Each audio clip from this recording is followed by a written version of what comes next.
Sirah Nabawiyah, kelahiran Rasulullah Shallallahu Alaihi Wasallam dan kehidupannya.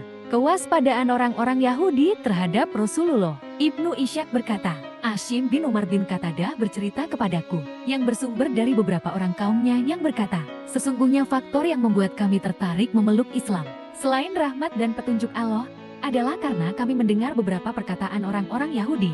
Jika kami mendapatkan dari mereka apa yang tidak disukai, mereka berkata kepada kami, sesungguhnya kini telah dekat kemunculan seorang nabi, dan bersama dengan nabi itu kami akan membunuh kalian. Seperti pembunuhan terhadap Ed dan Iram, sangat sering kami mendengar ucapan tersebut dari mereka.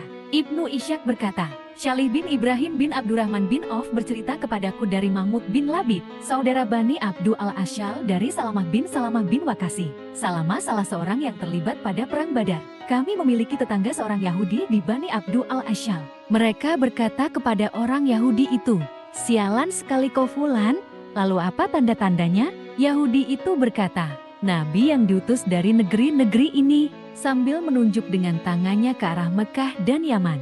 Mereka bertanya, kapan itu terjadi? Orang tersebut menoleh ke arahku, dan ketika itu aku adalah anak yang paling muda, yang hadir pada pertemuan tersebut. Kemudian ia berkata, jika umur anak muda ini panjang, niscaya ia berjumpa dengan Nabi tersebut. Salamah berkata, demi Allah, malam dan siang terus bergulir, sampai Allah Ta'ala mengutus Muhammad Shallallahu Alaihi Wasallam sebagai Rasulnya. Sedangkan Yahudi itu hidup di tengah kami, kemudian kami beriman kepada Rasulullah. Sedangkan orang Yahudi tersebut malah ingkar kepadanya, karena dengki dan hasut yang ada dalam dadanya. Kami berkata kepada orang Yahudi tersebut, sialan sekali kau fulan, bukankah engkau yang berkata demikian dan demikian kepada kami? Ia berkata, ya, benar.